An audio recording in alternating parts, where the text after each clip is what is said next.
Good evening all, and welcome. Today's video has been graciously sponsored by The Rich Wallet. They were very kind to send me one of these beauties, and even though it's not a word I typically use to define a wallet, its elegance and simplicity really speaks for itself. For too long have I been hefting around my thick leather wallet, and now that I have the Rich Wallet, it's changed the feel of my pocket completely. I guess I never really noticed how bulky and in the way it was until now. It's great, all you do is just slot your cards in and put your cash in your money strap. It's literally changed my life. And that's it, you're all set. There's no need for anything else. It's super durable and comes with a lifetime guarantee. So, if you're interested in getting one of your very own, or for someone else, be sure to punch in the promo code Mortis for 10% off. The link can be found in the description. So go on, liberate your pockets today. But for now, it's time to get comfortable and let the darkness take control. I am the youngest of two daughters, my sister Isabel being a year older than me, and we are polar opposites, physically, mentally, and emotionally. Isabel is a buxom version of my father, her body having developed quite early.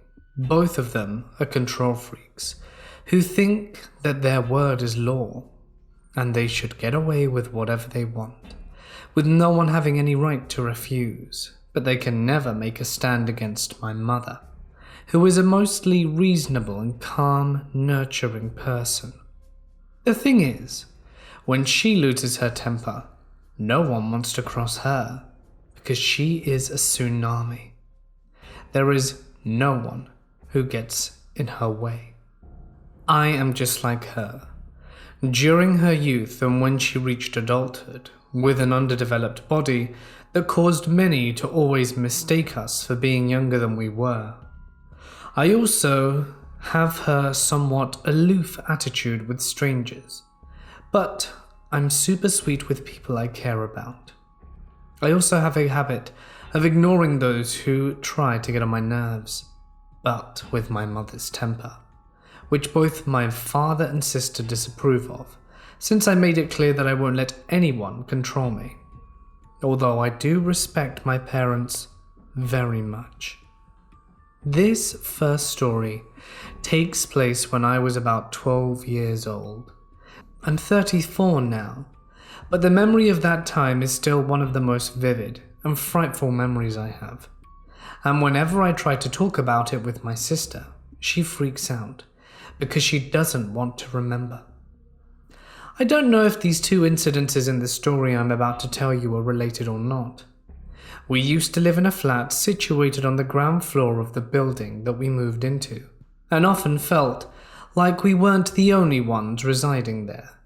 Many times out of the corner of our eyes, we would see someone peeking at us from around the corner of wherever we were, but whenever we looked, there was no one there. Although we had neighbors also living on the ground floor and 2 stories above us, we were mostly the types to keep to ourselves, mainly because our parents were quite protective of us, partly because my older was constantly being reported by neighbors and schoolmates flirting with a guy who caught her fancy, even though she was only 13. We had chosen that particular flat on the ground floor due to the fact that my mother, Rosaline, suffered an accident when I was 7 where she broke her hip and had to have it replaced with a metal joint. She walked with a limp and had to support herself with a cane whenever she moved about. This first incident occurred one night during a weekend, Saturday, a few months before my mother was diagnosed with leukemia. None of us had turned in yet, so we were all still awake, although we were getting ready for bed since it was already 10 p.m.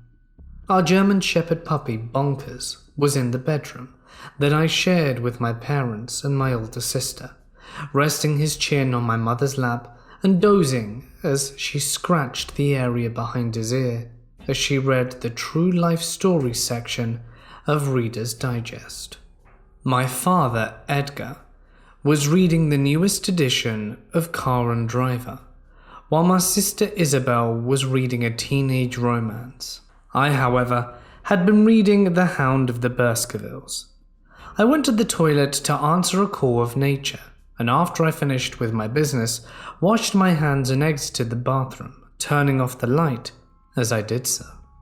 After I turned off the bathroom light, I noticed that the beaded curtain hanging in the doorway at the end of the corridor that led to the dining room and living room was moving, as if someone had just passed through. We never turned off the lights in those parts of the house, since the living room had only one window, but the dining room had none, so everything would be close to pitch black, even in broad daylight, if we did not keep the lights on. I thought it was Isabel, probably going to get a drink before bed, since she always had the habit of doing that. So naturally I followed to see what she was going to swipe from the fridge. The fridge was in the dining room, since the kitchen was quite small and didn't have enough space to accommodate it comfortably. When I reached the dining room, I was surprised to see that there was no one there, when suddenly I felt an unexplainable chill go through my body, followed by a feeling of terror that made me shake all over. I turned and raced back down the corridor to the bedroom, realizing that something was behind me, chasing me, trying to get its nightmarish hands on me. I could almost feel its breath on my neck, and an unspoken command to turn and see what it was. But thankfully, I was too scared out of my head to heed those words, and upon reaching the bedroom door, I wrenched it open, barreling inside, ignoring my father's booming roar of a "God damn it, Eleanor! What the hell are you doing this time of night?" I looked at him long enough to see the fury on my father's face, and that Isabel, my mother, was there with him. The two looked surprised before Bonkers sprang to his feet, alert. His ears were perking up before he started growling, as I slammed the bedroom door shut and locked it. Suddenly something slammed against the door, the impact shaking the wood violently. Bonkers began barking at the top of his lungs, his eyes on the door as I turned and ran into my mother's arms, terrified beyond words. What the hell? No sooner had Isabel spoken when a demonic growl sounded outside the door, followed by scratching. I think I fainted at that point, because when I opened my eyes, it was 6 a.m. and the sun was rising. My mother was lying beside me, still awake, with both her arms around me like she didn't want to let me go. Ever. Bonkers was on my stomach, his tiny paws on my still flat chest, as if trying to protect my heartbeat. My father and Isabel must have dozed off sometime during the night, the former propped up near the footboard of the king-size bed that my parents shared, the latter on my father's side of the bed behind my mother. "How are you feeling, baby?" my mother asked, gently brushing the hair from my face, when I turned to face and hug her, after scratching Bonkers behind the ear. The terror from the previous night came back to me, and I started to cry. My mother held me, the way she always did. It took a long time for me to calm down, but when I finally did, I managed to tell everyone present, Bonkers included, what exactly had happened the previous night.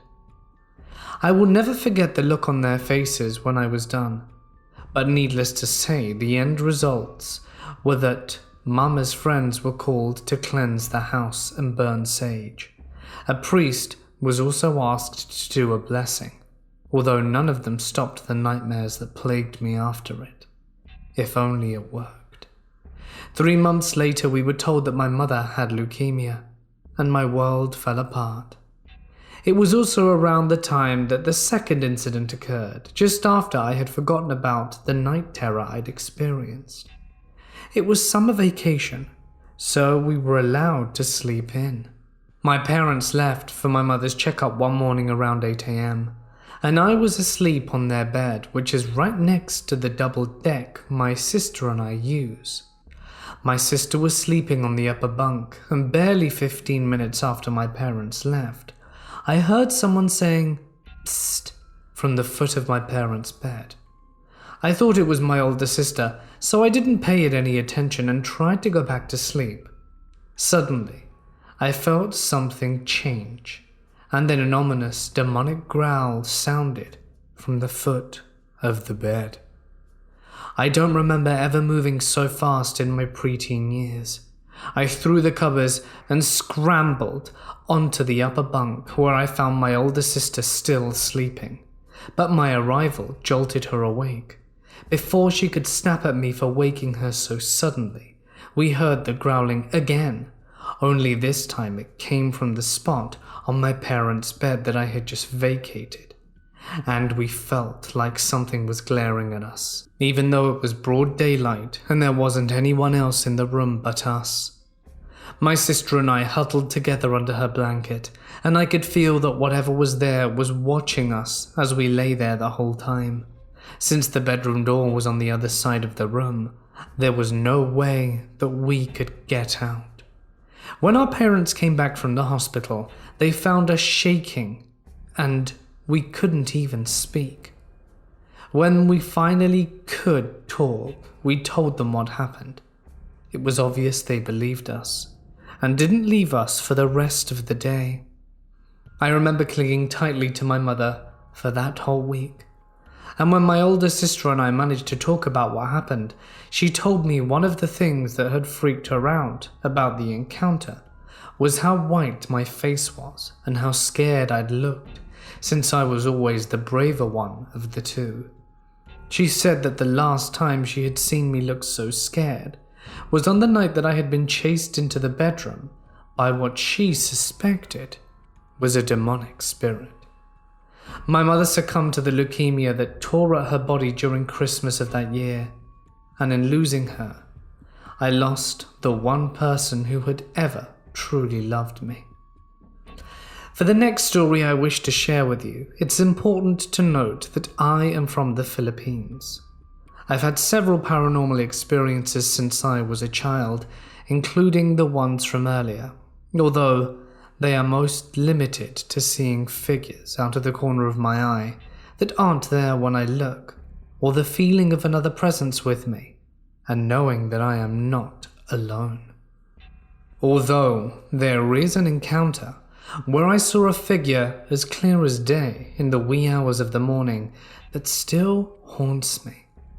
I was 16 years old this time, and spending the weekend with two of my cousins from my late mother's side, since my father was going to be working to fill in a co-worker who had taken a few days off due to his wife giving birth to a new child. I arrived at my aunt's house on a cloudy Friday evening that promised a heavy night of rain with some overnight clothes, and my cousins, Erin and Will, aged 11 and 8 respectively. We were happy to see them, and after dinner I helped the housekeeper with the dishes while my aunt gave the kids their pre-bedtime baths, and soon we were all settled in for the night. I was given the guest room, overlooking the backyard that had a huge tree that bears a fruit that we call chico here in the Philippines. After a quick Google Translate, I learnt that it's called sapota, or may be known as mud apple or nooseberry. In any case, said tree overlooks the mini swimming pool that is directly below my window. Erin came to my room with her pillow, asking if she could sleep next to me. I was more than happy to oblige, since she was my favorite amongst all the cousins on my mother's side.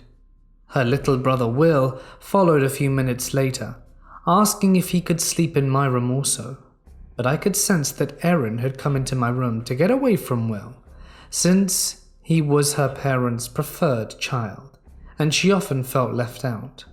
Even without saying it, I knew Erin also asked to sleep in my room, since I was one of the few people who wasn't that fond of her brother, and I always preferred her company over his. I explained to Will that if he and Erin slept in my room, his mother would be alone, and that it would be really sad. He bought onto my reasoning and bid us all good night. Erin fell asleep beside me almost instantly while holding my hand, and after a few minutes of listening to her breathing, I too fell asleep, just as the rain started to fall, with the comforting pitter-patter outside the window. Some of the branches of the tree outside the window were long and thick, and I could clearly see a figure that looked like an 8-year-old boy, standing with one of his hands resting on the trunk, as if for balance. The funny thing is that the figure was completely black. I couldn't see any of its facial features. The only distinguishable detail I could make out, aside from what I described earlier, was the figure's short but somewhat unruly hair. Although I could see the figure's face, I could feel its eyes on me the entire time. I don't know why, but I wasn't scared, and my mind was completely blank. Probably because I was still sleepy, even though I knew that what I was looking at was real. After returning the figure's gaze for a full minute, I gave it a casual wave to say goodnight, and lay back down beside Erin. I fell asleep as soon as I closed my eyes. When I next opened them, I found that it was 7:30 in the morning, and everyone else was only just starting to stir. Remember the figure from 3 a.m.? I sat up slowly, careful not to wake Erin, and looked at the tree that was now bathed in sunlight. The figure was now gone. I didn't speak about the 3 a.m. encounter, since I knew that Erin specifically was terrified of ghosts. However, I told my father when he picked me up Sunday afternoon. He didn't say anything, but I could tell that it troubled him so. He told me to draw the curtains next time I was asked to sleep over, and I always closed the curtains at home. But since Erin had asked to leave them open when I slept there, I had obliged. What do you think the figure was? I know of these little dwarves/elves in Filipino folklore, along with some malevolent entities that my older sister and I simply refer to as plant people, since they can appear as plants or shapeshift into someone you know, only to snatch you away if you're close enough for them to grab you. This happened back in March. My sister and I were heading to an airport for our 6 a.m. flight to Orlando, Florida, to visit Universal Studios.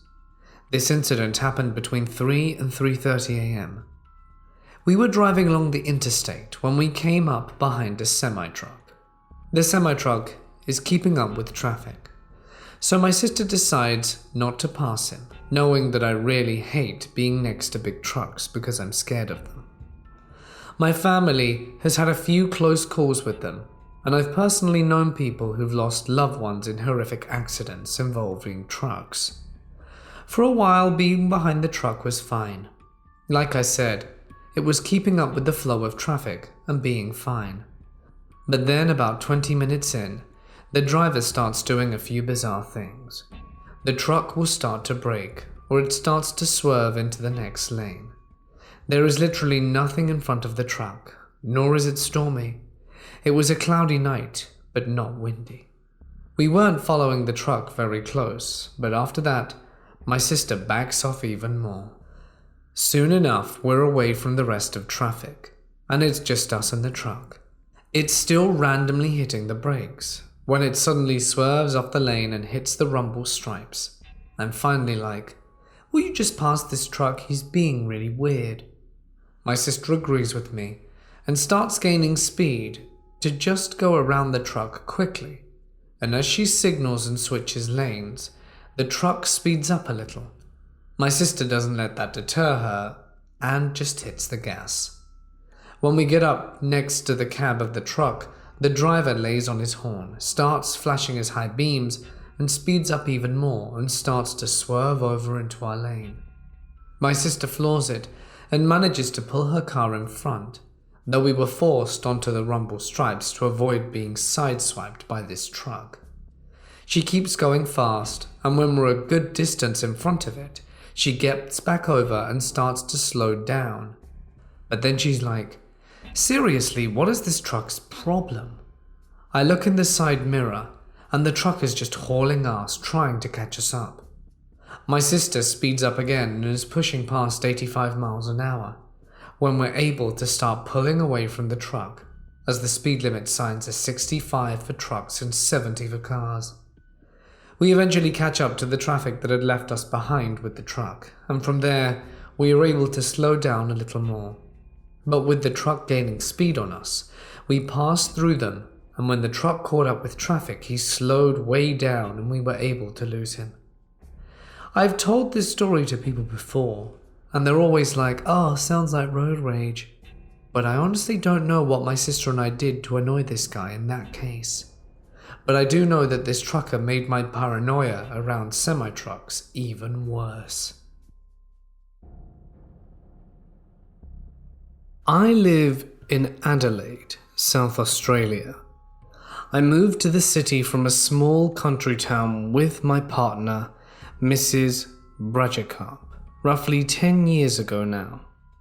We moved into a small, 2-story townhouse with another friend. It was a really nice place, clearly an older building, but the interior had been modernized. Everything started off okay. Our friend took the master bedroom, which came with a walk-in wardrobe, while we took the room next door. Both bedrooms and a bathroom were up on the second floor. Under the stairs was a small broom cupboard. We didn't use it much at first, because for some reason it was extremely cold in there. Nothing could heat it up, not even a heater. We assumed there must be a hole leading to the outside somewhere, and left it at that. It was about a month into living there when the first weird thing happened. I was home alone sitting downstairs with the TV on quietly while I read a book, and I heard my name. I looked at the TV thinking that someone on there must also be named what my name is. But no, nobody on that episode of Scrubs was called that. Out of sheer curiosity, I turned the TV off and listened intently. Nothing. So I figured it must have been my imagination. And then I went to turn the TV back on. As I pressed the power button, I heard my name again. The voice was definitely coming from upstairs. I believed since I was a kid, due to other experiences. But this really got my hairs on end. I called Mrs. B and asked when she would be home. "Not until tomorrow. I'm staying at my mum's tonight." Our other housemate was also away. I turned the TV back on, raised the volume and found some blankets in the cold cupboard, and slept downstairs that night. The name-calling continued on and off for a few months, but our other housemate never heard it. In fact, she didn't believe in anything paranormal and thought I was making it up. Mrs. B did, and agreed there was something else in that house. Not long after, our housemate moved out, and we took over the master bedroom. A few days later, a handyman came to install a TV antenna plug on the wall downstairs. To get the wires through the wall, he had to get into the crawl space upstairs. It was around lunchtime, and we had an awesome takeaway place just round the corner. I let the guy know I was ducking out for 10 minutes or so to grab food, and left him in the crawl space. When I got back, I found him downstairs confused. "Did you come back 5 minutes ago and call my name?" he asked. No, I said. And he explained that he heard the door open and close, and then his name was called. He chalked it up to my next-door neighbor, but I knew that wasn't it. The real terror began about a week after that. I came home from work at about 8 p.m. when Mrs. B was working late and couldn't be home until midnight. But when I walked into the back door, I distinctly heard her call my name from upstairs. I called back that I didn't think she'd be home yet and made my way up. Opening the bedroom door, I instantly realized that it was not Mrs. B who called me. A wave of hate burst from that room and hit me like a ton of bricks. Never before and never again have I felt a presence like that. Whatever the hell it was, it didn't like me at all. I quickly got changed and took a look around the room. The walk-in wardrobe had a white curtain for a door, and I closed it every morning when I left the house. It was wide open now. I raced back downstairs, left the house, and went to the pub. I met Mrs. B at home when she finished, and told her what happened. She didn't believe me at first, but when she saw how terrified I was of our room, she realized I wasn't lying. The hate in the room was gone, but I could still feel something. We went to bed, and I closed the curtain, and I swear I could feel eyes on me. I slept on the side of the bed furthest away from it, and in the morning the curtain was open. We lived in that house for a few more months, and I never experienced this hate and that same sensation again, until our final day in the house. But there was still something there, something that didn't want me. I put all my clothes in the spare room, so I wouldn't have to go into the walk-in wardrobe, because that's where, whatever it was, felt strongest to me. It was also the location of the crawl space hatch. Friends have heard the voices calling out sometimes, but no one else felt the presence like I did. The day we moved out, I was the last one there. As I was checking over all the rooms and locks for the last time, I heard my name. I shivered but ignored it this time and kept doing what I had to do. I checked the last lock and walked out of the house for the last time. I got into my car, looked up at the master bedroom window, and I swear without a doubt, there was a woman up there glaring at me. That feeling of pure hatred hit me for the last time, and I floored it out of that street and never looked back. Mrs. B to this day doesn't believe me about that because she didn't see it. I can appreciate the need of seeing to believe, but I know what I saw, and I hope I never see it again. This was a story I grew up hearing my mum tell me. I was really young when this happened, and I know for a fact it was before I was 5. I only have some foggy memory of the event, especially because my mum at the time didn't want to freak me out. Some context. We have family all over the country. I remember spending so much of my childhood just on road trips from state to state to visit family, so we know our ins and outs on traveling. When I was a child, I would randomly hug strangers and tell them I loved them. I was so filled with joy and love that it just spilled out into other people. There was basically only one stranger I never immediately latched onto, the second I saw them. This is that story. My mum was taking me to visit some relatives while my dad was staying at home with my brothers.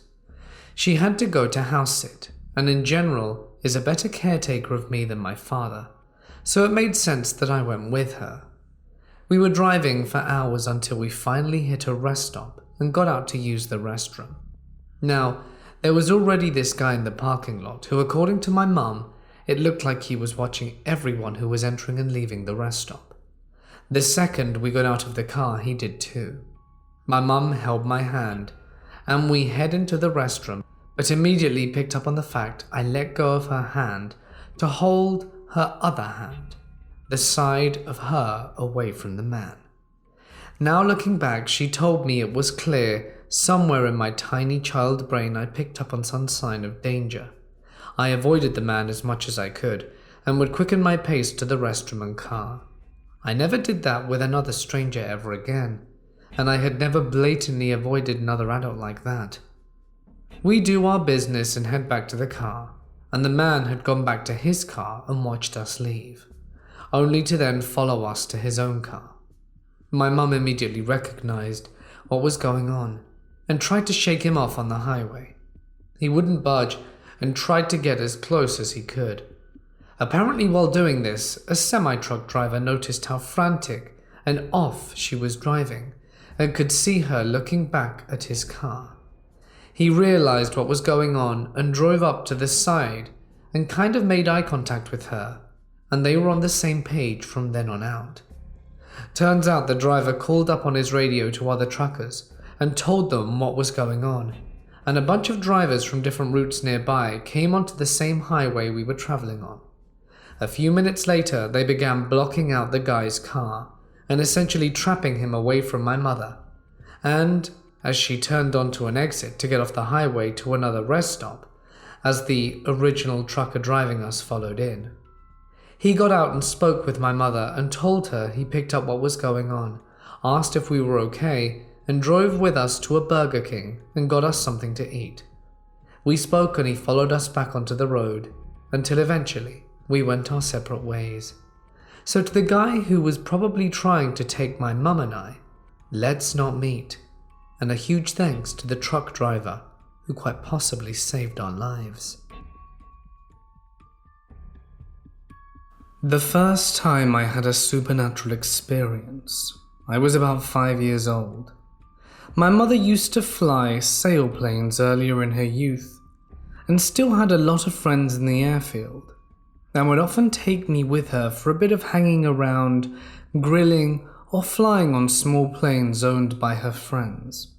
It was always a lot of fun.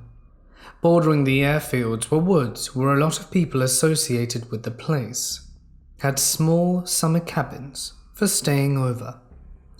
This one weekend, my mum and I were going to stay at her friend's cabin. It was already dark when we got there, and I remember first walking into it and looking around. There was a large dining table with chairs, and just to the left of the entrance, a beautifully carved wooden chest. The head of the table was about 2 meters away from the chest, and that's where I sat while my mum and the other lady went into the adjacent kitchen to cook up something to eat. The door to the kitchen was at the other end of the table, right in front of me. So the little me was sitting on the chair, dangling my legs as I couldn't reach the floor, drawing, when I felt something hug me from behind. I knew it wasn't my mum, as I had just seen her go into the kitchen. I didn't get too long to contemplate, as the grip tightened and I got swung backwards along with the chair. I was sitting on it and was dragged backwards towards the chest. The chair slammed into it with such force that I almost fell over. Naturally, I started screaming. Both women ran to me, my mum lost trying to calm me. My mum's friend looked a little shaken, but said that they were bogeymen living in the chest and that there have always been strange things happening, but she had never seen anything this severe. We did stay the night, but nothing else happened. But this has been etched into my memory. I recently asked my mum about it, and she confirmed that it wasn't just my mind playing tricks on me. The second time I was a little older. My mum and I had moved out of my grandparents and into our own apartment, but I would still visit my grandparents every weekend and stay over. I think I must have been about 7 at the time. It was around 9 in the evening, and my grandma was putting me to bed. The bed was positioned in such a way that my feet were facing the door and I could see the corridor. As it was still a bit early for my grandparents, they closed my door so the hallway light would not bother me. I rolled onto my side, thinking that I wasn't tired at all, looking for my Tetris game I had near the bed, when I saw the bright light at the door. Figuring it was my grandma checking in to see if I wasn't about to do exactly what I was planning to do, I turned back to the door and it was closed. The light was coming from above it. As my eyes adjusted to the brightness, I could make out stairs in the beam of light, and then bare feet descending. I quickly decided that I did not want to see whatever it was that was coming down the steps, and did what any kid would do, hid under the covers. When I finally got the courage to look out again, it was dark. The third experience happened years later. By this time, I had rekindled the relationship with my father and would visit him during the weekends and holidays. He lived on the opposite side of the same city, a little on the outskirts, and I would have to take 2 buses to get there. It was autumn, and darkness came earlier this season. The second bus I was taking would start its route in the city centre, pass a shady neighbourhood, then go through some fields, up a long hill, and finally get to the suburb in which he lived. As it was a Friday evening, the bus was quite full, and I was standing next to the door looking out. I couldn't see that much with the bus being lit, and there being twilight outside. I leaned my face against the glass so I could see better. At this time, the bus had just started climbing the hill I mentioned earlier.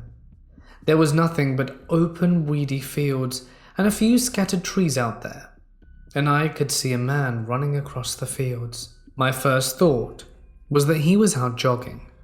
But why was he jogging in the field? The weeds were waist high, definitely not a pleasant evening run. The man was dressed in all white, which made it easy for me to follow him. As I was watching him, I started to get an eerie feeling, but I couldn't put my finger on it. So I kept at it, and then it sort of hit me. The road up with the hill was a long, straight one, where no one kept to the speed limit, and the bus was going at least 60. But I had been watching this man run through waist-long grass parallel to the bus for a few minutes now, and he wasn't in any way lagging behind. As soon as that realization got to me, the man turned slightly and stepped towards the road. My eyes were glued. As I remembered the last time something like this happened, I hid under the covers and almost missed it. So I was determined. The man got closer and closer, bigger and bigger, and then slammed against the glass of the door right in my face. I felt the impact and recoiled, and then the man just disappeared. I looked around at the other passengers. Surely someone must have seen it, surely. There was another person standing right next to me, looking out the same door window. Nothing. None of them saw a thing. When the bus finally reached my stop, there was still a bit of walking through a wooded area to get to my father's house. I don't think I've ever ran so fast in all my life, before or since. The creepy part came on Sunday when I was going home, this time in daylight. I wasn't going to go through there at night. I was looking onto the other side of the road, trying to find some clues as to what happened. And right at the spot where I had seen the ghostly man hit the bus was a pile of dead brown flowers and burnt out candles. The kind people put at the sites of accidents when someone passes away. I am a company-employed commercial truck driver. I drive in a fleet that primarily transports loads between Detroit, Michigan, and various locations in the Greater Toronto area in Ontario. To get to Toronto, I cross the Ambassador Bridge in Windsor and drive on Highway 401. The 401 is the primary highway for most travelers to take who are going from Windsor to Toronto, and vice versa. It also does continue east all the way to Quebec provincial line. My drive consists of taking a load from Detroit to Toronto and picking up another load in Toronto and taking it back to Detroit. I do this for the week and take the weekend off. Being that I take 401 so much, I'm able to predict where traffic patterns get bad during what times, which helps dictate when and where I will be shutting down for the night. This particular time, I recall, happened recently in 2018 to 2019 winter. Most people living in the Midwest know this winter. It started very mild in the first half between October and a bit of December. But once January hit, Old Man Winter made up for lost time and brought Arctic weather down south to most of the Midwestern US and Canada. It was colloquially termed the polar vortex. It lasted about a week and a half between January and February, if I remember right, and it brought nasty blizzards and sub-freezing temperatures in the negative teens and 20s. That's just in Fahrenheit. So imagine the poor individuals reading it in Celsius. It's safe to say the last half of that winter sucked. I was driving a load westbound on the 401 back to Detroit when I came across 3 different occasions of whiteouts between Woodstock and Chatham. For those of you who don't know, whiteouts are a winter phenomenon that occur when harsh winds and heavy snowfall combine to make a horrible driving condition. The winds billow the snow and make visibility abysmal. No amount of light can pierce through these awful weather patterns. They can come down suddenly with little to no warning. The vehicle could be about 10 feet in front of you just before a whiteout hits, and the next moment it could be gone once the whiteout strikes. When these 3 different whiteouts hit, it went from a nice afternoon sun to barely being able to see past my hood. Most of us truckers and car drivers would slow down and turn on our hazards to accommodate for this sudden change in weather and visibility. Once it cleared, which happened quite quickly, we would speed up again to normal highway speed. One thing I noticed when the whiteout hit was that most drivers didn't try to spread out much. We would cluster together so we could see each other. At first, this seemed like a good idea, but when I remembered a few YouTube videos of what happens when drivers cluster together in times of poor driving condition, car accident pileups tend to happen, and most of us were trucks with a few cars mixed in. I realized this and backed away from a few of the trucks and said a short prayer to the Lord for safety. Once out of the last of the storm, I thanked God for our safety and hoped others would make it safely through.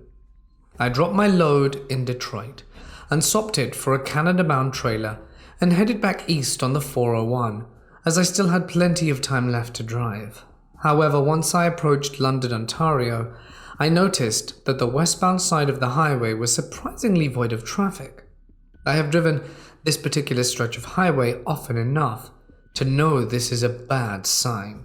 When 401 is empty, that is usually an indication that there has been a massive accident that has stopped all traffic heading in that direction.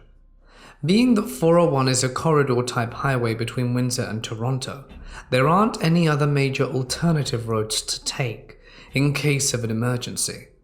Highway traffic must be diverted onto the paved farm-style 2-lane roads that run near the highway. Logistically, this is a traffic nightmare and severely delays any travel and causes backups for miles. Driving through London, my CB radio lit up with various chatter regarding a big accident that has occurred. Sure enough, I came across one of the worst pileups I had ever seen. 20 to 30 trucks and cars were piled up, forming about a football field's length of wrecked vehicles. By this time it was dark, so I couldn't see too many details, but what I could see were the wrecks were covered in a layer of snow, which meant they had to have been there at least an hour or so. I tried to see if there were any people moving about the vehicles, but there were none. Being that the accident happened a little while ago, I don't think anyone lingered too long in their wrecked vehicles. As I drove past the back of the scene, I noticed paramedics and police officers and recovery crewmen working on getting the rearmost vehicles cleared away in artificial light provided by mobile light carts. Seeing the paramedics, I wondered how extensive their injuries were, or if there were any fatalities. I remembered one car in the wreck that was particularly mangled past recognition, and thought that anyone who would be in that car would have most likely perished. A short while after, I found a place to park. More appropriately, I had to MacGyver a parking spot as the lot was already past capacity due to the accident. After parking, I went into the restaurant attached to the truck stop and began to mull over what I had seen. 3 major things came to mind among other thoughts. Firstly, I couldn't help but think that I unwittingly looked into the darkened windows of the smashed vehicles, possibly still holding its occupants that most likely met a violent end. I know that this is highly unlikely, but you know how most human minds tend to wander to dark places. Secondly, after passing through the last storm, I couldn't help but think that those whiteouts were going to cause serious accidents if they kept up. And third, I remember the snow that was accumulating atop the disabled vehicles, and thought that the accident couldn't have occurred not more than 30 minutes of me passing that very spot a few hours ago. I thought how close I had possibly been to being involved in that disaster. If I recall correctly, there was at least 1 fatality from that massive wreck, and that was one of the 3 major weather-related accidents that occurred on the 401 that winter. Winter will be upon us soon enough, and that will bring a whole slew of bad winter weather if last winter is anything to go by. So for anyone looking to travel and come across any inclement winter weather, drive to the conditions and don't be too proud to get off the road and find a safe place to park while waiting out the storm. It very well could just save your life. I grew up in a haunted house. It was a pretty old house. It still had horsehair insulation, that velvet damask wallpaper, dirt floor basement, crystal doorknobs, cubby holes that you would crawl from one room to another, and a really nice clawfoot tub, along with an awesome wood stove. It was big enough that it had a front and back staircase. The front staircase was really ornate, but the back staircase was basically just plywood. Okay, now that you have a visual, on with my family's experiences. When I was very young, I became more aware of the noises and actions, and my parents would tell me it was all in my head. The older I got, the more I began to doubt that. Starting with the everyday and night experiences, like the footsteps up and down every night, mostly heard on the creaky back staircase. Low knocks on the walls, taps on the windows, items moved or crashed on the floor, and the scariest was gentle scratching noises under my bed and feeling someone sit on my bed. I began wrapping my blankets over my head and blocking my ears with my fingers.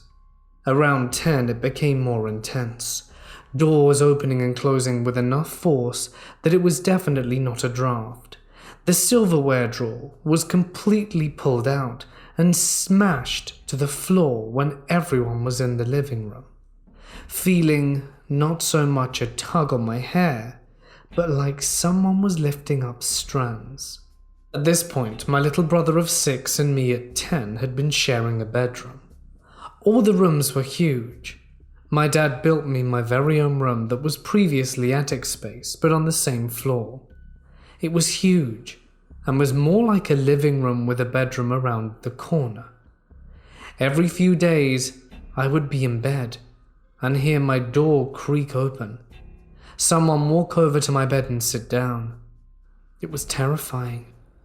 I still used to go blankets over my head and fingers in my ears. The knocking on the walls started to become more louder and fast. The scratching under my bed seemed to be a bit more violent. My parents still dismissed our fears. When I was around 11 or 12, it became even more intense. I had to babysit my little brother almost every day during the week. This was back in the day when TVs had knobs to change the channel. We would be in the living room watching TV, and the knobs would visually turn by themselves. Sometimes only a few channels over, and other times fast through a bunch. Like my parents, I downplayed it to my little brother, and just took him outside to play pickle or kick the can with the neighborhood kids. They had already told me the rumors about the house and would hardly ever come over. The most notable experience was walking down the back stairs. A strand of my hair was tugged hard, and I heard distinct breathing in my ear. I grabbed my brother and went across the street and waited in the pouring rain for my parents to get home.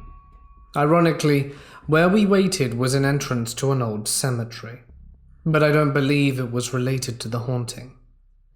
The older I got, the more aggressive it got. TV knobs still being turned, curtains moving, steps up the stairs turning into stomps. The weirdest to me was the phone cord. It was one of those extremely long cords. The whole family was in the kitchen, and it started spinning. Not like a regular spin, but diagonally, like a lasso, about 5 feet off the wall.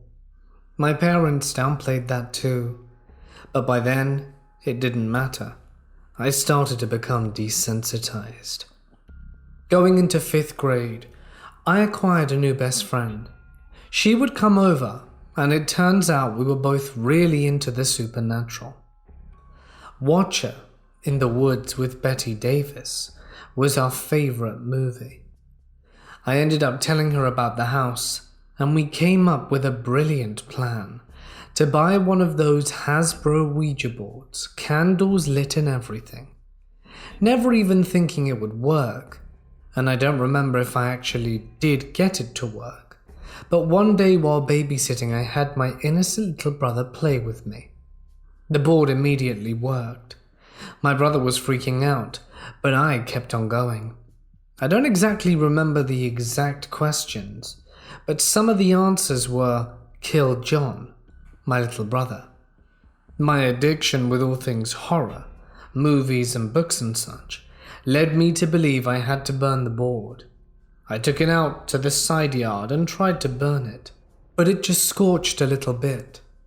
My father asked why there was a huge pile of burnt leaves and sticks, and I told him why, and he got really serious. He dug the board out of the sticks and leaves and tried to burn it himself on the wood stove. It still just scorched, but more charcoal-like, so he threw it in the trash. After that, things didn't get much worse, but different. I had a huge double closet filled with metal hangers. The sound of them clanking against each other, like a hand sweeping over them, became a new scare.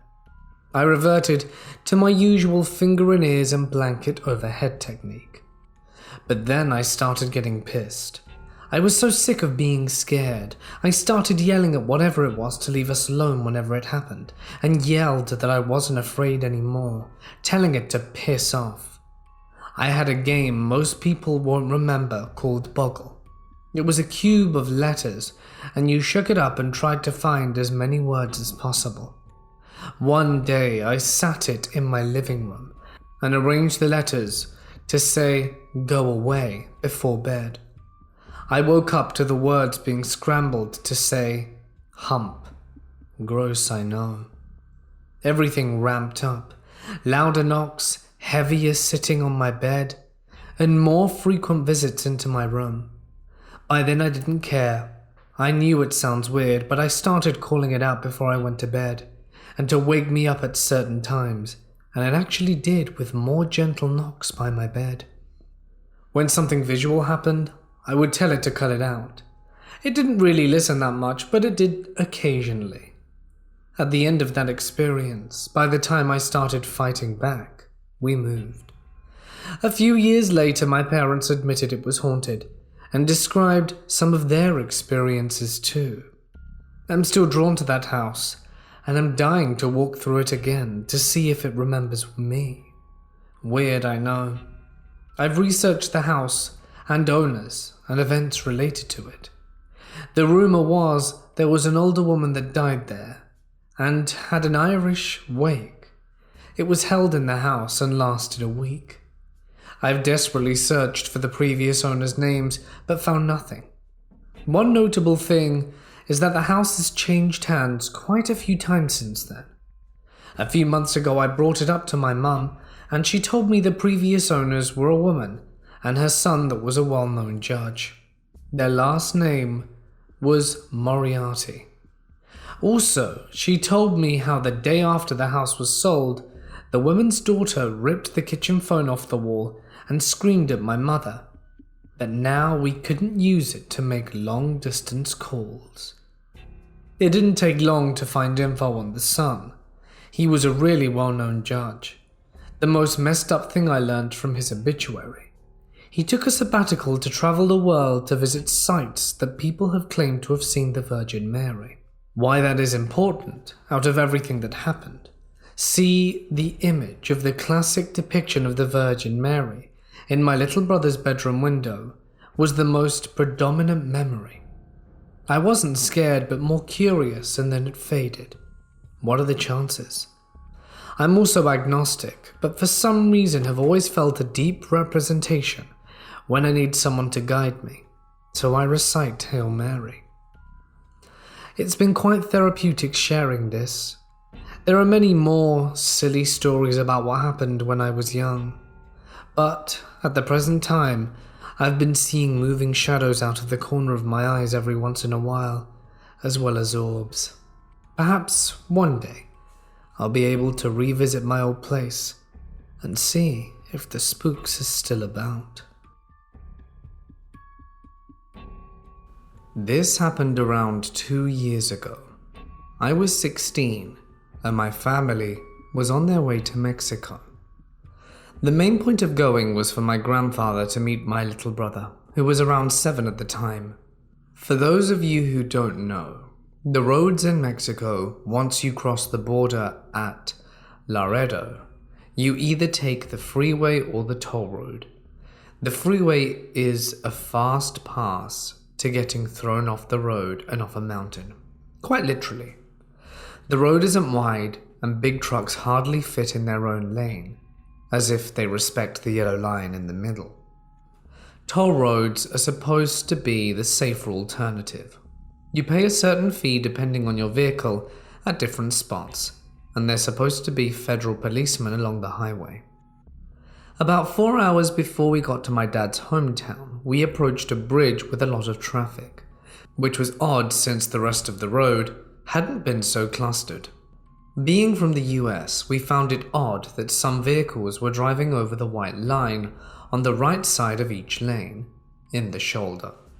My dad, the driver, assumed it was to give access to passing. Keep in mind we had never driven to Mexico alone, and it had been over 8 years since we were last there. So there was an 18-wheeler, or perhaps 26-wheeler in front of us. It was like those FedEx trucks that pulled 2 short trailers at once, but this one was pulling 3 normal-sized ones. It was moving so slow, being the cause of traffic in the right lane.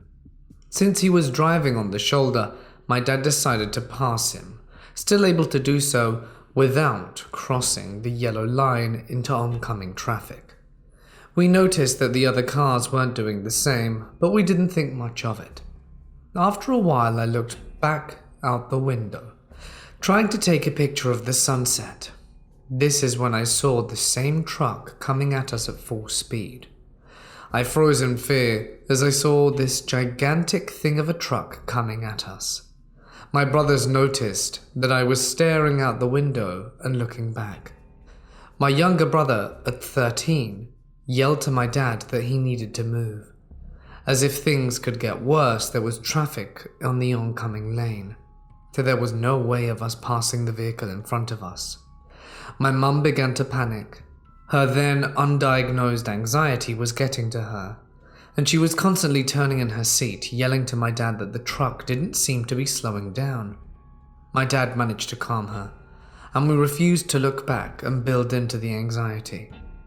3 minutes later, my 7-year-old brother looked back and said the truck was tailgating us. It was flashing its brights at us, and the driver's arm was out the window, shooting us the middle finger and motioning for us to pull over. As if a miracle, traffic was clearing out of an exit, and my dad managed to leave the truck behind. But 30 to 40 minutes later, this same truck came flying past us as we were going uphill. He blared his horn and pulled into the correct lane again, as a tiny white car came over the steep hill. To this day, I get chills thinking about what could have happened if my dad pulled over. My grandpa was the best man I have ever met. He was like a father to me as a child, as I didn't have one of my own, or one that wasn't a psychotic Marine Corps drill instructor. He would play pranks on me as a child until my teen years. He would mess with me until the day he died, and he would try to scare me, poke my ears when I was sitting in front of him, and just play jokes on poor, unexpecting people. About 2 years ago, he met up with some friends that we lived next to in Alaska. He hadn't seen them in about 18 years, since I was a baby. My grandpa was in the army as a paratrooper, and the friends he was meeting on that day were also stationed there, and he was bunkmates. Even back then, he would pull pranks on the rest of the guys. My grandfather met them in town and had a great day. He showed them around, showed them Fort Knox and everything his little town had to offer. He took them to the mall and then out to eat. Normal friend stuff. However, there are photos that add only mystery to the story. In the photos, you can see him and my grandma side by side, and then the old neighbor's friends that he used to hang out with. But as the day goes on, you can see my grandfather's face turn from happy to sour. And in the last photos, it almost looks like he's looking into the distance and sees a ghost, as he's got a terrified expression on his face. I have only seen this face when he first wakes up in the morning. Pure fear. He probably has nightmares of everything he had to do while in the forces. He could never tell me, classification issues and the like. But he told me he made the mistake of looking into the eyes of the man whose life he ended, and that it would haunt him forever. He had horrible PTSD and would often sleep with a police scanner under his pillow. That he said it reminded him of military radios and helped him go to sleep. I thought this only brought more misery, but there's more on that coming soon. You see, my grandfather loved to smile, but that day he seemed off, looking into the distance, concerned, like he sees a ghost of some sort.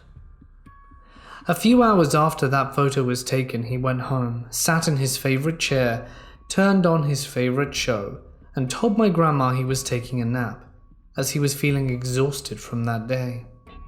He never woke up. He was pronounced dead when the medics arrived. It hurts to this day, but I don't think his legacy stopped in that chair.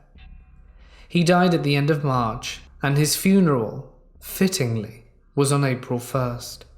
Even in his casket, he looked like he was smiling, as if he was going to jump up at any moment and say April Fools and play a big joke. Even before that, when we had to confirm the body in the morgue, he looked like he was smiling and ready to jump up and mess with us. Here's where everything gets strange though. My grandma started having really vivid dreams with him, which is not uncommon for someone who just lost a loved one. After that, on their anniversary, my grandma got a phone call. The call was from my grandpa. It had his face, his number, his contact. This is coming from her. She's never lied. She said she immediately looked at his phone, and that it was still plugged in above the fireplace in the living room. Still had service and everything. She was so freaked out, but answered the call in hopes that she could talk beyond the grave. She said all she could hear was static, and then she heard a loud pop and the call ended. She will occasionally get calls from his cell phone, but she never answers it anymore. I arrived at my grandma's house earlier this year to help her in the cleaning of the process of her house. Her house is in terrible condition since a natural spring, right where the previous owner ended his life, mind you, sprung in their basement and has flooded all the way to the stairs leading into it. The water has been pumped out, but there is black mold covering everything. The place looks like an abandoned fallout shelter that got destroyed in some sort of blast. I tried to help her dig up all the old treasures from her basement, and this was the first time going down there since my grandfather had passed away. I already had reservations about the visit because my mum told me on her visits that my grandpa will mess with her, turn off lights, close doors, footsteps and whatnot, but I never expected anything to happen to me. The house had a whole new feel to it. It felt heavy, besides being partially destroyed. Every room appeared to have a bug infestation of some kind, which my grandmother didn't seem to mind, as she loves ladybugs. Not even in the first 30 minutes, my grandma tells me to grab my old house slippers from my old room. She tells me they're in the top drawer and she put them in there yesterday. I wanted the slippers because my grandma had cats, and those cats weren't very tidy if you know what I mean. I walk into the room, turn on the light, and I open the drawer only to find that nothing is there. I open a few drawers and find old toys from where I was a kid, but no slippers. I tell my grandmother that nothing is in the drawer, and my mum walks into the room and opens the drawer only to find nothing inside either. My grandmother makes her way into my room and proceeds to open the drawers. She struggles as if it's heavy, and then it swiftly slides open. The drawer is no longer empty, but filled with old books, board games, toys and trinkets. And finally, my slippers, laying atop of everything. My mum and I step back in astonishment. The drawer had absolutely nothing in it, but has somehow magically filled itself with everything. It almost resembled a magic trick done in Vegas. It took a while to get rid of the weird vibe I had from the magical drawer, but I did start noticing things around the house that didn't make sense in the following days. My grandmother would have things laid out that went missing, only to be found in the exact same place they were left. I found an old bottle of my grandpa's cologne in my bag. Lights would blow or turn off. The barn/shed areas of the garage would open and close by themselves, even with the batteries taken out of the remote, and you could hear footsteps, hear loud wind on the windows when there was no wind outside, and constantly have strange dreams. On the last night I was there, I had a strange dream that I documented. In the dream I was working on my grandma's computer, as she was walking around doing random cleaning things while my mum was on her phone texting on the couch. We were all in the living room, and I walked into the kitchen, in the other room, only to find that the basement door had been turned into a large dining room area, and the dining room was still a dining room, but I didn't think much about it. I filled a glass of water and looked out the kitchen window into the large field behind her house. There was a car, a green car, a '69 Corvette Stingray, that drove through the backyard from the driveway and parked itself in the grass. I turned around and asked my grandma if one of my grandpa's friends drove a Corvette. She walked into the kitchen with me and said, "No," but looked outside with me, only to find there was nothing in the backyard. She asked me what I was talking about, to which I told her about the car that had just seemed to disappear. She told me that I sounded crazy. But as I looked out the front window, I could see more cars pulling into the driveway. The first one was a teal Acura NSX. The second was a bright white color Porsche 911. And the third was some sort of red muscle car that I couldn't pinpoint. All three pulled into the backyard and disappeared. My grandma said that the ghost of the house was messing with us, to which I replied, "What ghost?" So she told me about two twin girls that died in a fire in that house, that haunted and supposedly played jokes on people. We didn't even stop to think whether or not it was my grandpa. I walked into the other room, and my grandma told me to come back quickly. I ran back, and we heard footsteps in front of us. She told me it was the little girls trying to lead her to something. She followed them, but I went back into the other room and continued working on the computer.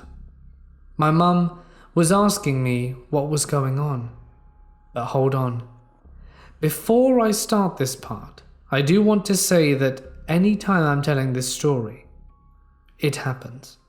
I will explain later. My mum asked what was going on, and I tried to explain, when suddenly we got a call. The caller ID said 0. We thought it was bizarre, so she answered it and hung up saying no one was there. Suddenly the house phone started next to me. My cell phone, my mum's cell phone, and my grandma's cell phone, we all got calls from the same number. 0. I answered them all, but couldn't remember what was being said on the phone. I remember it being important, but I don't remember what was said. I couldn't even remember what was being said when I woke up the next day. Back to the dream. My mum runs into the kitchen where my grandma is still trying to follow the footsteps that are leading in circles. I stand up and go back into the kitchen to help and just explain what happened. Suddenly everyone keeps hearing the footsteps go away and a little girl's voice laughing. We thought it was weird, and my mum followed it while I stayed back and watched. As my mum walked in front of the dining room, that was supposed to be the basement door entrance, towards me, when suddenly a bell that was tied to a Christmas tree started moving and jingling. I told everyone to stop as soon as I heard it, and told them that this wasn't two little girls playing games, but that it was in fact my grandpa. They stopped and said, "Oh yeah." For some odd reason everything stopped, and I decided for some reason that I needed a new glass of water. Oddly enough, when I went to the cabinet to get some water, there was an old clock attached to the front of it. It was ticking very loudly, and reminded me of my grandpa, who again used to work on clocks of that nature. I opened the cabinet to grab a glass, but then, when I closed it, I saw a reflection of a face behind me. I turned around. I don't remember what I saw, but I remember the dream flash orange like fire. And then I woke up. I didn't tell my family about the dream, and I kept it to myself, since we were pretty weirded out already. I then started working in a problem my grandma was having with her modem. While my grandma was on the phone with the internet company, she told me to come over, handed me the phone, and told them to talk to me, but to listen in the background. In the background you could hear a military radio. It was very distinct and sounded old. My grandparents lived near Fort Knox, about 50 miles away. Not enough for interference. They usually have Chinook helicopters fly by, but they are very loud and noticeable, and I do not recall any of them flying at the time. If you remember, my grandfather used to listen to police scanners all the time, because it would mimic the sound of the military radio which he used to comfort him, so that he could fall asleep. Later on that day we got home, and I told my mum about what happened in the dream. As soon as I got to the part about the strange phone call, with the caller ID of 0, she got a phone call. The caller ID, bunch of zeros. She told me to shut up and asked if I was playing some tech-savvy joke on her, and I assured her I was doing nothing of the sort, and that it was just a coincidence with the story. Could it have been something more? Now at night, I work at a pizza place, and sometimes me and a few friends from there will hang out after closing with the manager, and just talk, tell jokes and stories and the like. However, I got to this story, and as soon as I was talking about the phone call, my phone rang. Luckily it was just my girlfriend, wondering where I was, but as soon as I hung up, I told people about what happened with my mother, and then the phone rang again. This time it was the store phone. The caller ID said unknown, which isn't uncommon where we work, and it usually means prank calls, but this was 1 a.m. on a Thursday morning. Everyone in the city knows that we're closed. I answered it, put it on speaker, and you could just hear static along with heavy breathing. I made everyone in the store take out their phones to prove that they had not made the call. and all phones were cleared as the phone line kept going with the breathing. Suddenly we got more interference that sounded like police radio, but only very briefly, and then it was gone. But it wasn't heavy or intentional, the breathing.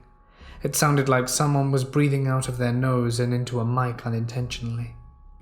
My co-worker asked who it was, but of course, there was no reply. Then I said, "Pa?" and immediately the line hung up. It was chilling, and I thought it would be best if we all stopped sharing stories and just went home. I'm not sure what it was, something malicious, or, as I hope, could it be my grandfather? I also want to add that I did get a phone call while typing this out, but it was from a telemarketer, nothing spooky, unless that is what you fear. I work in a store, and I had a store full of people the other day, and I do pretty well making small talk with people, as I work in the adult novelty department, and you have to make it as normal as possible so people feel okay enough to open up with you and let you know what they need or are wanting. Education is part of my job sometimes, talking to older people is too, and I love to be able to make someone smile or just get more information on a product that they might not know about or even thought about. This guy was a typical trucker, coming in for his select DVDs, not saying much. Dead giveaway for me to tell he was a trucker. They all wear the headsets and say things like, "Man, I just came back from this place. How do they have a girl like you working here?" Always the same stuff, different person. I've grown accustomed to small talk and such with people. He was wandering the DVDs, and when my line was dying down, he came up to my platform to pay, and of course was talking to me about what his plans were. Apparently he was meeting this woman in the Dallas area when he was going to be there the next day, and she had a kid, so he was a little skeptical to online dating. He tells me that he is old-fashioned and wants her to feel comfortable meeting up and such, and he go to her. As he's talking to me, I finally get his DVDs rung up and bagged and thought it would be it. The "you have a good day" and such rant I tell everyone, but no.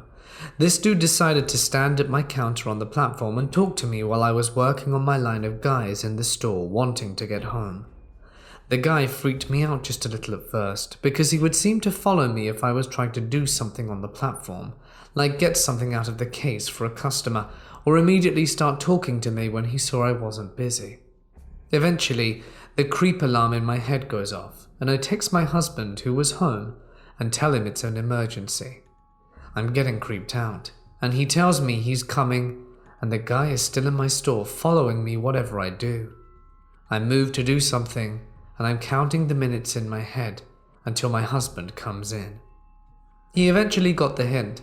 I was trying to make him leave by my one-word answers and not moving from my spot on the platform, and he said he was leaving. It turns out he parked next to my car. Mind you, we have just a small regular parking lot, but it goes from the front of the store to the side of the building, so he can park anywhere. We have cameras in the back, so I can see him move his car to the side of the building in view of my cars, because I went outside and saw him leave and act like I was going to smoke, and walked back in when I saw him get into his vehicle. Finally, my husband comes in. It's an hour before I'm supposed to get off work, so I ask him to stay around just in case, and I tell him everything that's just happened, and he's not even fazed by it. I get off work and tell my co-worker what happened, and he's more scared than I am. He's a small-build Asian guy who looks like he couldn't scare a fly, and I thought he was going to pee himself. I get the husband to follow me outside and get into my car and lock it immediately. I don't even wait for my co-worker to come outside before gunning and leaving. I drove a different way home than before and checked every few minutes to make sure I wasn't followed. Thankfully, neither of us have seen this guy since, but now I always get scared of coming off too nice to anyone, in fear of something happening that I do not intend. I was born in 1984, and lived in the same house until the age of 18. My parents had lived there beforehand with my sister, who was 18 months older than me. My mum would always complain to my dad about cold spots in the house and the feeling of being watched. He just used to pass this off as her being alone and spooking herself whilst he was working. My uncle, who was in the army, came to live with them for some time before either my sister and I were born. He was younger and used to go on nights out. My mum and dad used to hear children playing out on the streets regularly in the early hours, which they thought was strange, but couldn't see anyone when they looked out. The occasion that convinced my dad about the house was when one night they were in bed and my uncle was out. They woke up to tapping on their bedroom door. They thought it was my uncle, so said to come in, but he didn't, and the tapping got louder, to the point my dad got out of the bed and with a bat went to the door to open it. To nothing. This was all before my sister and my experiences started, and similar things kept happening. After we were born, they didn't stop. Another family member was sleeping in my sister's room on a pull-out bed, and woke to my sister sitting upright in bed, talking with no one. When she asked who she was talking to, she said the little girl that was sat on the end of the bed. Needless to say, that family member was spooked. I myself had had a few things, like bangs, footsteps, and 2 incidences stick out in my mind.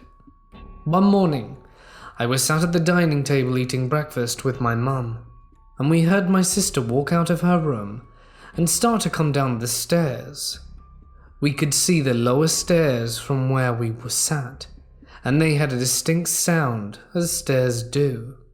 My mum said, "Here she comes," and we watched the stairs as each step was being walked on, but no one was there. We went upstairs wondering what it was, just to find my sister asleep in bed. This next story is more unbelievable. To this day, I've questioned my mum and sister as to if we actually saw this. My sister was 18. I was 17 at the time. My sister had gotten pregnant young, so we had her baby in the house now too. The baby was asleep in the cot upstairs in my sister's room, and was too young to roll/crawl/climb, like a few weeks old. We were sat at a dining table talking when we all heard and felt a massive bang. We all panicked and sprinted up the stairs and entered the room to find a washing maiden had fallen out into the cot, and my niece was fast asleep in the floor under where the maiden was resting in her cot. We were so puzzled, and none of us knew how that happened. After these events, we told people, and we were one day approached by a local historian who was writing a book and wanted to share our experiences in it. He also found out that our street was on a site of an old orphanage. Needless to say, he wrote the book, and we're in it, along with other ghost sightings in the area. Fast forward a few years, my parents had moved, and I'm living on my own, working in a job, and a new girl starts. Australian. Her family had just moved to the area. We were talking one day, and she started talking about ghosts. She tells me she has 2 dogs that won't come into her bedroom as they whine and act scared, and tells me her house is haunted. I say, "Oh, my house was too," and then she tells me that her house had been written about and was in a ghost book. Turns out she had moved into my old house all the way from Australia, and her room was my old sister's room. I can't tell you how much of that is too perfect for a coincidence. All of this is true and quite creepy. Being a young woman in a nearly exclusively male-dominated industry, I have plenty of stories about creepers I've encountered over the years. This particular story, about this one particular creeper, is likely the worst yet. At the time, I was working for a steel pipe processing plant as a receiver. Trucks with 40-foot-long pipes would come in, and it was my job to offload them with a giant forklift. First, though, I had to collect the BOL from the truck driver. BOL stands for Bill of Landing. It's a shipping document that has information about what's on the load, where it's going, and where it's from. I would receive the BOL from the trucker and would compare the sheet to the cargo and sign it off, if everything checks out. I would see a lot of the same drivers on a regular basis. I got a lot of joking comments about how I looked too young to be driving a machine that size. A few of them asked me out, but I'm married, and most of the guys respected that. So when I encountered a new driver from one of the other trucking companies, it really didn't surprise me when one of the first very things he said was, "How old are you?" 23, I replied with a half-hearted chuckle. "Are you married?" "I'm engaged, so pretty much," I reply, starting to get reasonably uneasy about this guy. Not wanting to make small talk or answer any more increasingly personal questions from this guy, I ask him for the BOL. "Anything for you, my sexy girl." "Excuse me, what did you call me?" "It's really sexy to see a girl like you driving a big truck." Now I'm a bit of a hothead. I need to stand up for myself in situations like this, or else I risk becoming a welcome mat for this kind of attention. He hands me his paperwork with the trademark creepy grin, like he was getting off on the fact that I was within grabbing distance from him. "Listen, old man," as I snatched the paper out of his hand. "I do not come to work to be spoken to like that. I'm here for a paycheck, not a date." "What? It was just a compliment. Don't be like that, sexy girl." "Don't call me or say anything to me that you wouldn't say to any of my male co-workers. I have a name, and it's not smart to talk to anyone like that before you know what it is." "I bet it is." I signed off on his sheet, dropped his copy in the mud, and went over to the other driver waiting in line, took his paperwork, and made Creeper wait about half-hour offloading 2 other trucks before I got to his. We have a safety rule that is the driver must be inside the truck while it's being offloaded. So I took this opportunity to be even more nasty and laid on the horn of my truck and angrily yelled at him to get into his truck. After I offloaded him, I went to my supervisor and told him what happened. Not a formal complaint, but to make him aware of everything that transpired, and to let him know that the driver might end up complaining to his supervisor about how long it took for me to see him. My supervisor sided with me. He knows that if I lost my mind on someone, they deserved it.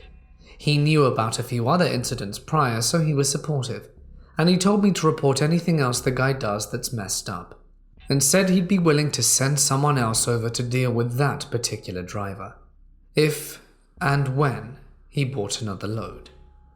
Later on in the day, he made a funny comment about how sexy I looked in my uniform. Oversized overalls, grease-stained high-vis, boots, and a hard hat. I didn't wear makeup or perfume.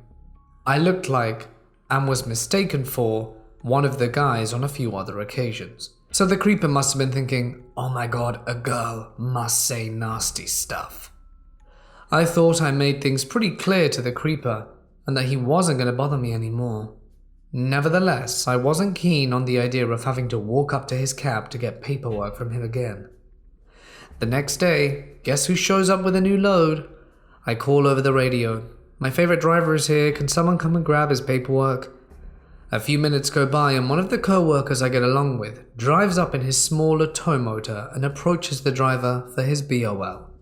I wait off the side and take the opportunity to have a smoke next to my machine while I wait for my co-worker to come back with the paperwork. He comes back, and of course he wants the scoop on everything that happened yesterday. I guess the driver asked why I wasn't there to collect the BOL, and the co-worker told him I was busy. Meanwhile, I was having a smoke in clear view, in no hurry to offload him, and I told my co-worker what transpired, when suddenly my co-worker interrupted me. "Oh, don't look now, but I think he's taking pictures of you."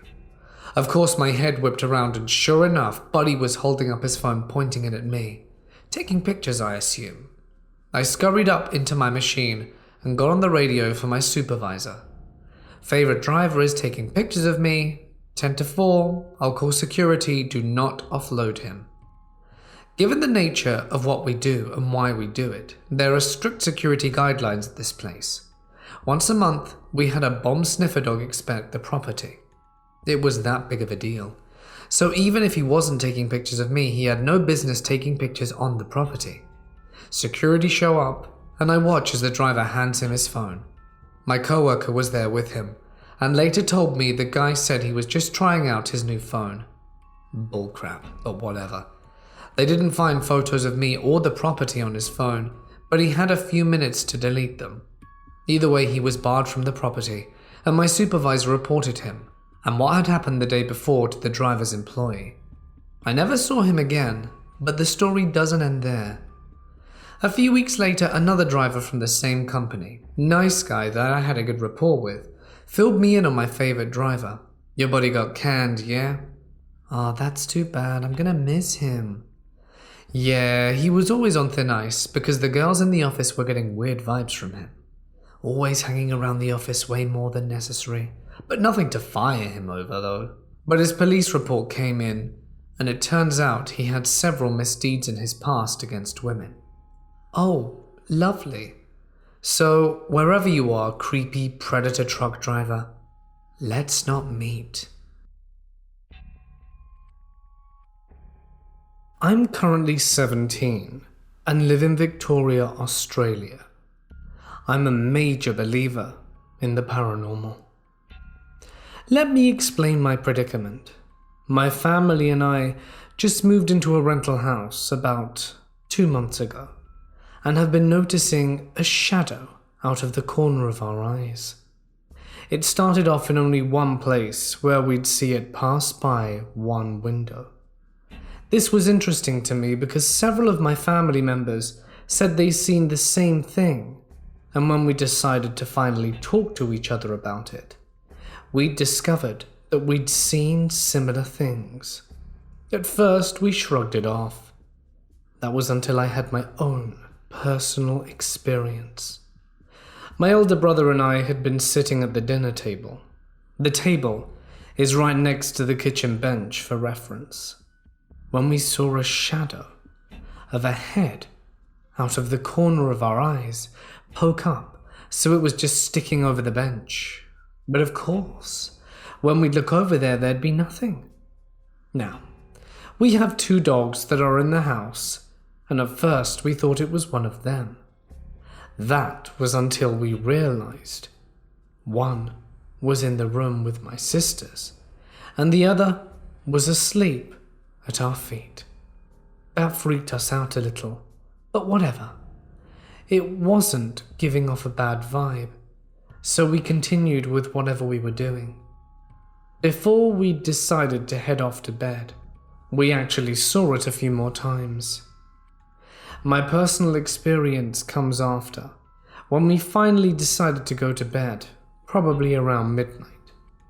I'd gone to the bathroom after putting the other dog in my room, as one dog is with my sisters and one is with me. Now, where the sink is situated in the bathroom is at the opposite end to the door, so you'd have your back to the door when you wash your hands. I'd finished washing my hands and turned around to locate a towel or something to dry them with, when I saw a shadowy figure walk past the doorframe. Me, being in a kind of curious daze, while keeping my head straight, walked very slowly to the doorframe which leads to a small doorway, and once I'd reached the opening, I could see out of the corner of my eye. It was so close that, if I'd have slightly lifted my hands, I would have touched it.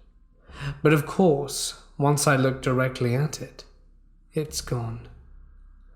After the encounter, I hadn't seen it in almost 2 weeks. I'm not sure if it's bad or not.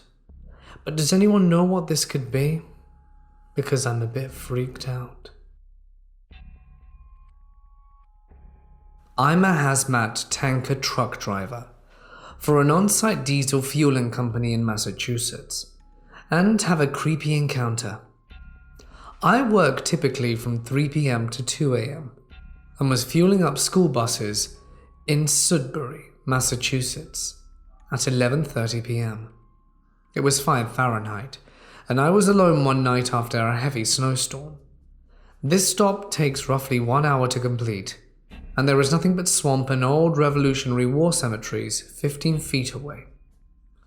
I was fueling my final school bus and had to navigate through thorns and a snowbank to fuel this final one. Not a minute later, into my last bus, I hear the unmistakable sound of footsteps trudging through the snow. Whoever this was sounded strong and large. I was worried and afraid that someone was going to pull a weapon on me and mug me, as some routes have desperate homeless folk. "Who's there?" I shouted. "I'm armed." I don't carry anything with me, but was afraid and thought that if I was about to be attacked by someone, it's best to lie, so perhaps they wouldn't. Then I heard the footsteps grow louder and closer and stop within 1 foot of me, thinking this person was coming to hurt me. I was terrified. I wear a very bright LED headlight at night so that I can see. I turn on my lights as bright as they can go and take some steps back, ready to defend myself. I often think ghosts can be explained by loose pipes, and Bigfoot is often a bear, but this was unexplainable. After turning on the headlight as bright as can be, I see no one. My scanner goes from fully charged to dead, and my headlights dim considerably.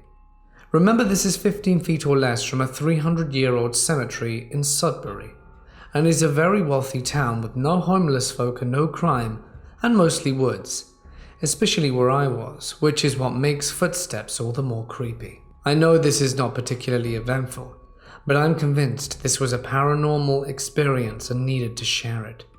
As a trucker who works at night, I can truly say that was the weirdest thing that had ever happened to me.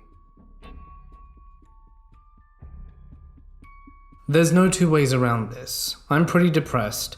Crap stuff happens, and there's not anything you can do to stop time's march. I get it.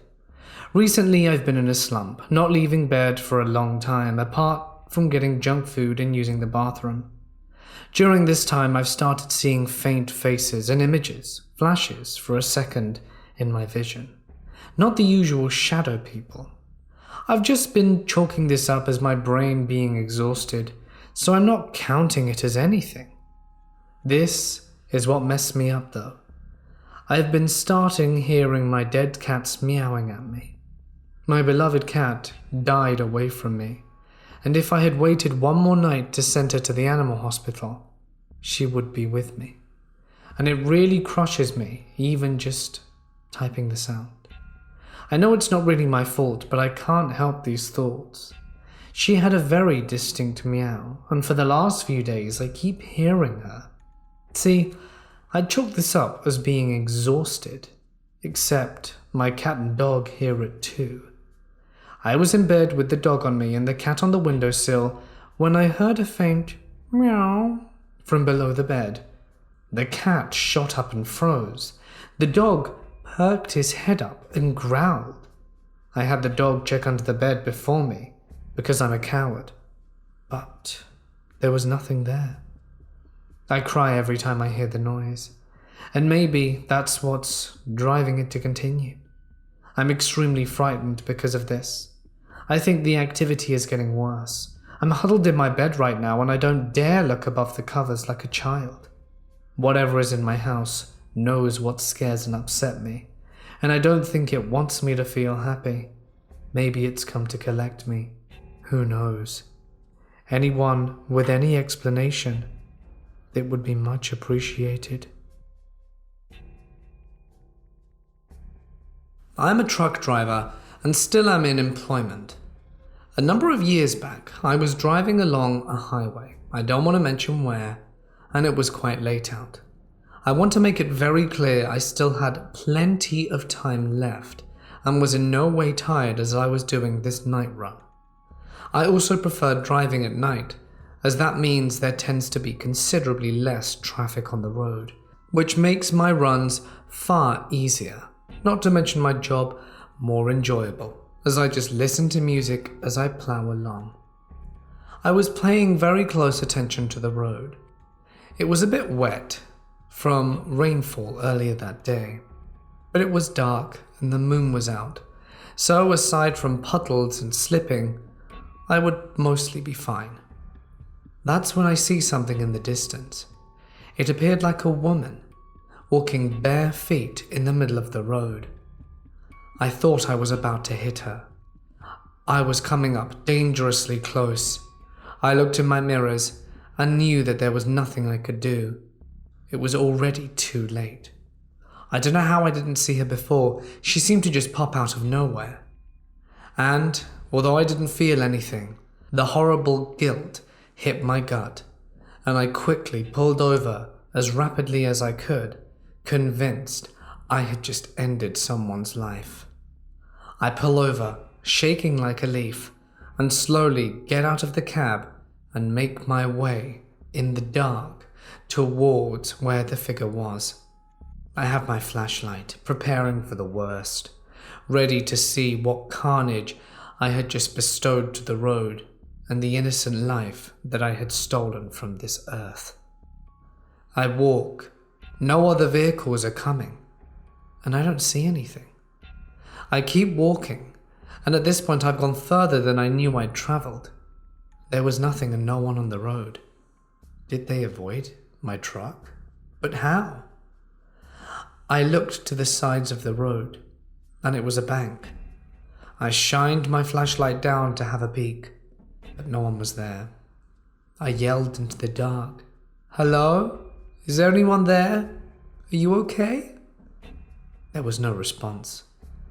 I listened, straining my ears, and at that moment a truck flew by. I listened attentively, just as I could hear the truck humming away in the distance, but there was nothing. Profoundly creeped out, I made my way back to the truck. I got into my cab, sat for a minute to gather my thoughts, and just breathed. I was on the verge of hyperventilating and needed to know what had just occurred. At that moment, I start up the engine and start making my way slowly back onto the road, trying to ignore it and pretend it didn't happen. Well, a few months later, I'm at a cafe with a few fellow truckers just having a conversation. The road in question was one I didn't have to go down all too often, and then out of the blue one of them says, "Had some creepy stuff happen to me the other night," and goes into detail about how he saw a woman, swerved, nearly totaled his truck doing so, but managed to regain composure just in time to carry on and stop. He went out to check, and there was no one there. My heart fell like a stone, and I plucked up the courage to share my own story. When the group had heard both encounters, one of them said, "I'd heard stories of that road. Apparently there's a ghost of a woman who was killed on that very road, and she sometimes appears and scares motorists. Be careful out there, guys." I don't know if this is true or not, or if he was just making a story up, but it's creepy to know that both of us experienced the same thing, not too far apart, on the same road. It has opened my eyes that there could be something else after this world. As to what, I do not know, but I certainly have no intention of finding out anytime soon. And I really hope that our afterlife isn't being confined to a road. I hope that poor girl manages to move on. I'm nearly 30 now, and still remember this experience like it were yesterday. I was curious to know if it's happened to anyone else in their lifetime. I was around 7 years old. We had a huge 2-story house where most of the living rooms and such were upstairs. The garage and laundry were downstairs. The stairs themselves were quite tall. 2 flights of stairs went to the top, made some form of wood, and my bedroom was the first room on the right at the top of these stairs. I was sound asleep one night, when all of a sudden I was dreaming of someone being in the laundry. Immediately following that, in my sleep, I heard this extremely loud thumping sound. Someone was running up the stairs, and it was in a hurry. I awoke and I could hear it still. It was running, and then it stopped. A moment later I heard breathing outside my doorway. My door was open, as I usually like sleeping with the door open and hallway light on. I was pretty much frozen and petrified at this point. Usually, in bad dreams as a wee kid, you would call out for your parents. I was too frozen and too scared to do anything, let alone call out. I laid down and faced the wall, not wanting to move, and I could still hear that breathing. I had a gut feeling something was just sitting outside the doorway. I woke up next morning and noticed one of my figurine toys had been moved around. That was the last thing I remembered from that experience. I then started having awful reoccurring dreams in every house we moved to. These dreams lasted probably a good 5 to 7 years, and I would wake up in my dreams with my door open.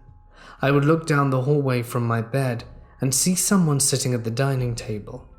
In my dream, I would do the same thing, just lay back down and pretend to be asleep.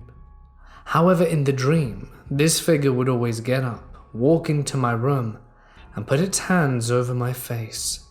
I would always go through a motion where I would try to force myself to wake up, rolling my eyes around and the like, even trying to twitch my body or yell. This strange figure, which I could never see since my eyes were closed in the dream, would try to suffocate me with its hands over my whole face to prevent me from waking up. Has anyone ever experienced anything like this? When I was 18, I started working second shift for a logistics company, doing dispatch inside the office. One night around 9 p.m, I get a call from a driver in a panic.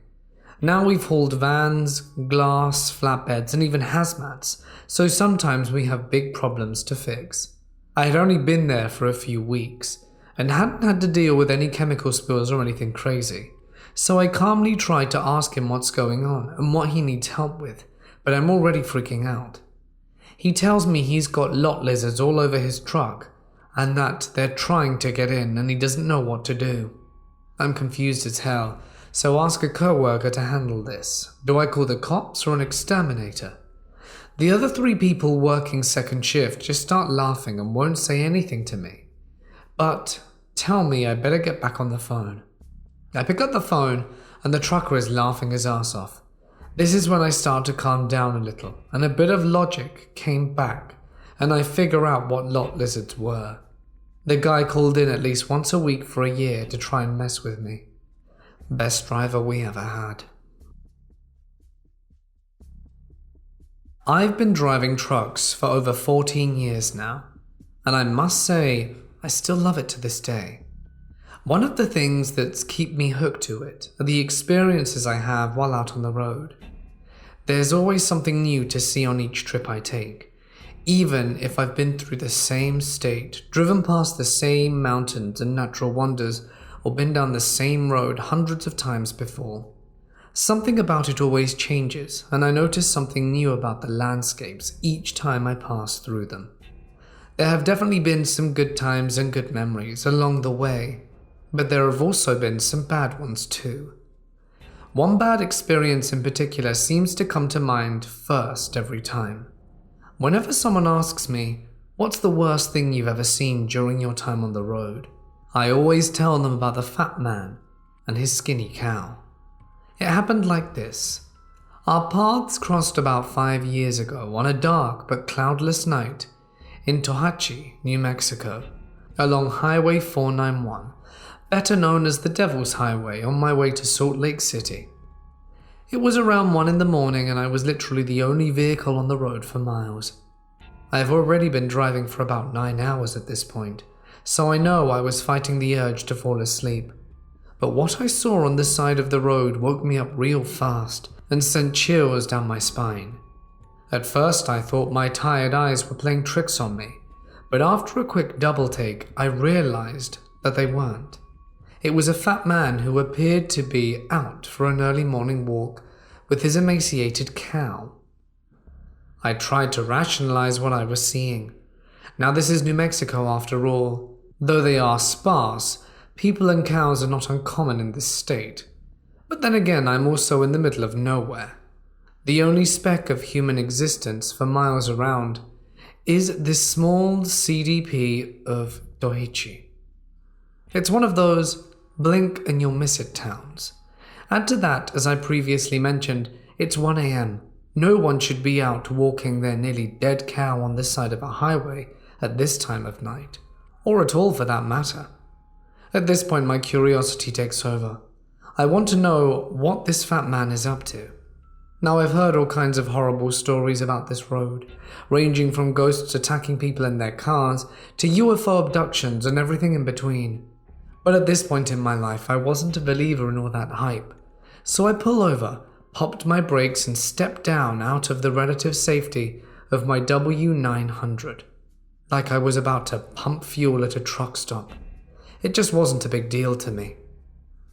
That was a big mistake, however, as I quickly found out, since almost immediately upon touching the ground with my size 13 boot, the otherwise warm air suddenly became cool. I thought this was odd, and it was definitely unsettling, but I dismissed it as being a desert thing, and began walking towards the back of my trailer, where I would meet up with the fat man to see if he needed any help. About halfway back, I started hearing a faint whisper, aside from me and the fat man. There was no one else out there, and it didn't sound like it was coming from his direction. I don't mind admitting that it weirded me out a little. I was actually starting to regret ever stopping the truck, and was especially starting to regret getting out of it. But I decided I would brave it out, because after all, if I was sensing this, he had to be also. As I approached the end of my trailer, the air around me started to become unbearably cold, to the point where I could see my own breath, and goosebumps started forming all over my arm. Now I'm completely freaked out by all of this, but being the brave soul that I was back then, I forced myself to stay there and see if the fat man needed anything. As he got closer, the air got even colder, and by now, I started to pick up the faint stench of death as well. Me being me, I tried to convince myself it was the cow. It had to be. So I stood at the end of my trailer and waited for him to walk up.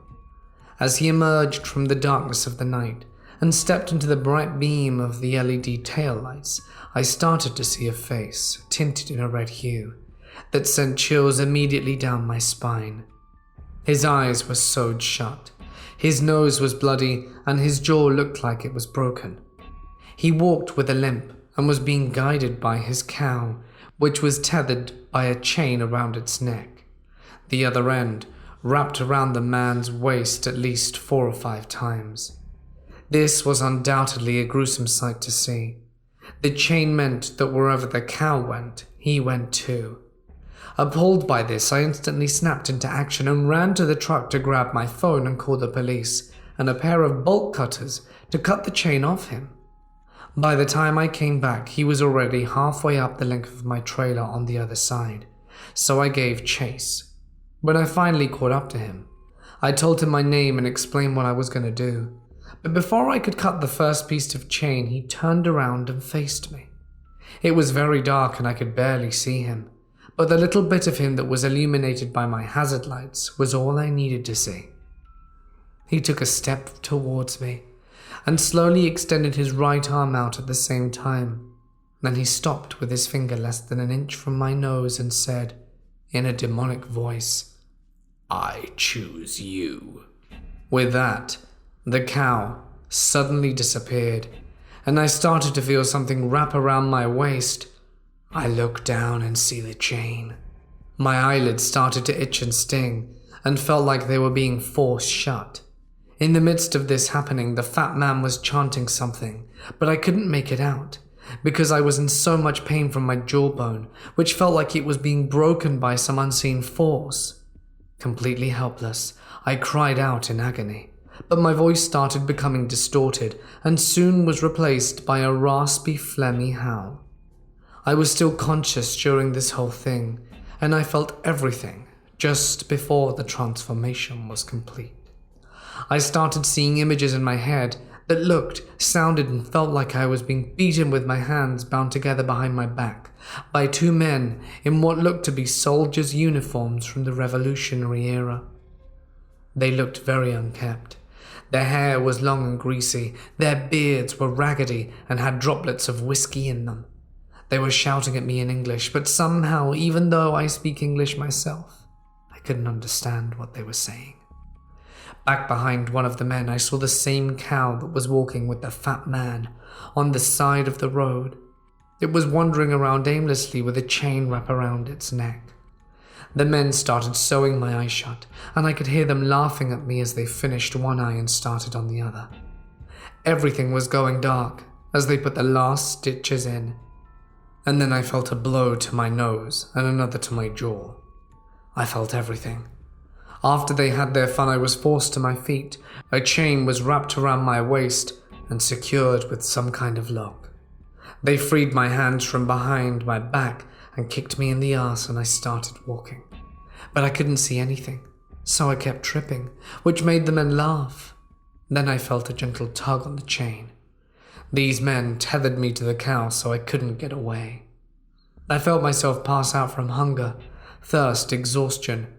Then, from out of nowhere, I started feeling something smacking my face. I could hear people talking to me.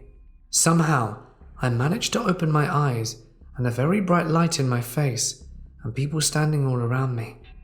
They were police officers and EMTs. Turns out I had fallen asleep behind the wheel and driven my truck into an irrigation ditch on this side of the highway. I was told that a witness saw my truck do a somersault in the air as soon as my passenger side steer tire hit the ditch. The impact was so violent that my 5,500-pound trailer was uncoupled from the truck and flung 100 yards into the field like a toy, and the freight that was on it now covered almost 3 acres of real estate. As for me, I was ejected from the truck, despite the fact I was wearing my seatbelt, as the seat went with me, and landed 150 feet downrange from the initial impact, and walked away with nothing more than a broken jaw, a busted nose, sprung ankle, and 2 black eyes, which the doctors sewed shut for 24 hours to keep my eyelids from expanding so far from the swelling that my eyeballs would pop out. This was not only the worst experience of my career, but of my life. I did learn a valuable lesson from it, though. If I ever find myself fighting the urge to sleep again, I will be sure to pull my truck over and go to bed. Oh, and by the way, on one final note, I didn't realize it at the time, but the fat guy was me, and as for the cow, poor thing never knew what hit it. I can't explain the soldiers that were supposedly beating me, but I have my suspicions that they had something to do with the impact itself. Moral of the story: if you're tired, don't test fate. Pull over and go to bed. You'll be thankful for what you did when you wake up, and so will the animals that are in close proximity to your truck.